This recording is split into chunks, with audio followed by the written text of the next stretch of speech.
com uma polêmica envolvendo a acusação contra Nicolás Maduro nos Estados Unidos, que está provocando uma enorme confusão.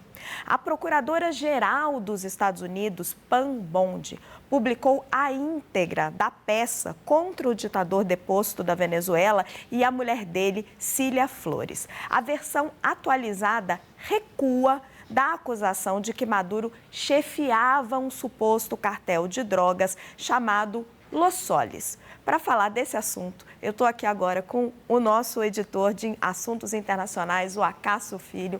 Acácio, esse suposto cartel de drogas Los Solis, ele é a base da acusação contra Nicolás Maduro. Chega um pouquinho mais para cá, deixa eu te receber aqui. Bem-vindo ao Poder Expresso, meu querido. Mas ele é realmente um cartel de drogas? Ele existe? Pois é. Primeiro, olá, Raquel. Um prazer estar aqui com você. Olá para quem está em casa.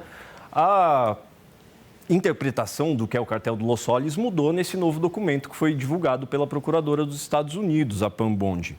Onde que surgiu essa interpretação de que o Los Solis seria uma estrutura organizada? Em 2020, o Departamento de Justiça dos Estados Unidos redigiu essa primeira peça acusatória contra o Nicolás Maduro. E, a partir daí, outros órgãos do governo de Washington usaram essa mesma interpretação. O Secretaria de Tesouro dos Estados Unidos, Marco Rubio, instruiu o Departamento de Estado a também usar essa interpretação que o Los Solis seriam um cartel de drogas, uma organização criminosa. Mas especialistas em crime aqui na América do Norte, na América Latina, já alertavam que, na verdade, esse nome de cartel Los Solis era nada mais que uma gíria jornalística que era utilizada para integrantes do governo que se envolviam em casos de corrupção envolvendo dinheiro de droga. Para quem está em casa e quiser um paralelo que ajuda a entender essa história, é como se aqui no Brasil a gente dissesse que existe uma estrutura organizada da gangue do colarinho branco. A gangue do colarinho branco é como se a gente se convencionou a chamar aqui pessoas de alto status social que se envolvem de alguma forma em casos de corrupção. Mas não existe a gangue do colarinho branco de uma forma organizada, uma estrutura criminosa. Então, dessa vez, agora, com o documento que foi divulgado pela Pam Bondi, a Procuradora-Geral dos Estados Unidos, a interpretação dos Estados Unidos se aproxima totalmente da interpretação desses especialistas. Porque o cartel de Los Solis deixa de ser uma estrutura organizada e passa a ser referido como uma cultura de corrupção, um sistema de clientelismo. Então, foi feito o recuo do Los Solis como uma organização criminosa de fato. Mas isso muda de forma jurídica a acusação que pesa sobre Nicolás Maduro? Muda o destino dele? Vai mudar, principalmente porque o Donald Trump, o governo do Donald Trump, era acusado de promover essas ações contra a Venezuela, ter aumentado essa pressão, sem passar pelo Congresso, que seria considerado ações de guerra. E a justificativa do governo era justamente isso. Como o Washington estava enfrentando um cartel de drogas que mandava armas para dentro dos Estados Unidos, não precisaria passar para o Congresso, não é uma ação de guerra, porque é uma ação de interesse de defesa dos Estados Unidos. Agora que o Los Solis deixa de ser um cartel nessa nova peça acusatória, com certeza o presidente Donald Trump vai enfrentar um pouco mais de resistência, porque quem é crítico a essas ações acabou de ganhar um pouco mais de espaço para questionar, um pouco mais de munição. Vai crescendo a oposição a isso, né? Inclusive fora dos Estados Unidos. Vamos colocar o César Feitosa nessa conversa. O César também se debruçou sobre esse documento, né, César? O Acácio estava explicando um pouco para a gente, é até anedótico, né? Como que esse Los Solis foi ganhando essa proporção, uma gíria que se usava no jornalismo latino-americano, que se usava popularmente na Venezuela, e que os promotores americanos foram lá, pensaram lá em 2020, isso ganhou uma proporção jurídica, entra no processo do Maduro, mas que na verdade não existia. Raquel, primeiro boa tarde para você, para o Cássio, para todos que nos acompanham. Eu fui fazer algumas pesquisas, tem um pesquisador muito bom, inclusive, chamado Jeremy McDormand, que foi fundador da Fundação Insight Crime, que é um instituto americano que estuda o crime organizado nas Américas. E ele é uma das referências para entender um pouco dos cartéis, os cartéis oficiais, digamos assim, da América do Sul, mas também resgata um pouco ali desse início do que se intitulou de Cartel de los Soles, né? O Cartel dos Sóis, na Venezuela. E o início disso tudo remonta a 1993, ou seja, antes mesmo de Hugo Chávez assumir o comando da Venezuela em 1999.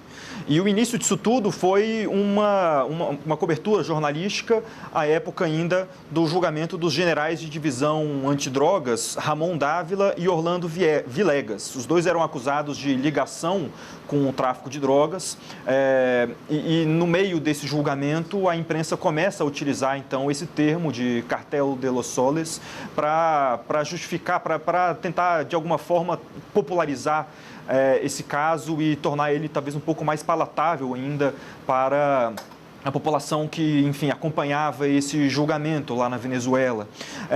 E como o Acácio falou, agora essa nova interpretação dada pelo Departamento de Justiça dos Estados Unidos, ela começa a ir um pouco mais na linha do que os pesquisadores vinham dizendo nessas últimas décadas sobre o que era essa atuação desse Cartel de los Soles na Venezuela, que seria um sistema de clientelismo e uma cultura de corrupção alimentada pelo dinheiro das drogas. Ou seja, apesar de não ser um cartel, uma organização criminosa estruturada, com hierarquia, com postos de cada um dos seus integrantes, na verdade, essa cultura de corrupção que acabava pegando ali nesse início, né, ali na década de 90, começou a ser referido pelos generais, inclusive Cartel de los Soles faz referência, esses sóis, às patentes militares, né? Aqui no Brasil as patentes de general, especialmente, elas são identificadas pelas quantidades de estrelas que se tem sob os ombros desses generais, né? Lá na Venezuela são sóis e, portanto, o Cartel de los Soles faz essa referência explícita aos militares que estavam envolvidos nessas questões relacionadas ao tráfico de drogas. Mas isso acabou tomando essas proporções imensas até chegar nesse imaginário popular, especialmente nos Estados Unidos, de que o Cartel de los Soles seria algo parecido com o Cartel de Medellín, com o Pablo Escobar, ou outros cartéis que ficaram muito famosos na América do Sul, na América Latina, e que trazem um pouco desse imaginário popular, especialmente nos Estados Unidos, desses cartéis super estruturados, organizados, com uma liderança, e que, nesse caso, colocava Nicolás Maduro como o líder desse Cartel de los Soles e que um dos objetivos seria enviar drogas para os Estados Unidos para prejudicar a nação americana nessa guerra que já existia entre Estados Unidos e Venezuela. Agora, esse recuo, como a Cássio falou, pode trazer alguns prejuízos jurídicos nessa acusação que Nicolás Maduro vai enfrentar no Tribunal de Nova York. Não, porque vocês que estão nos acompanhando vejam o tamanho da confusão. Porque existe, sim, dentro da Venezuela, essa cultura da corrupção que abrange os militares e na qual o Maduro estava envolvido.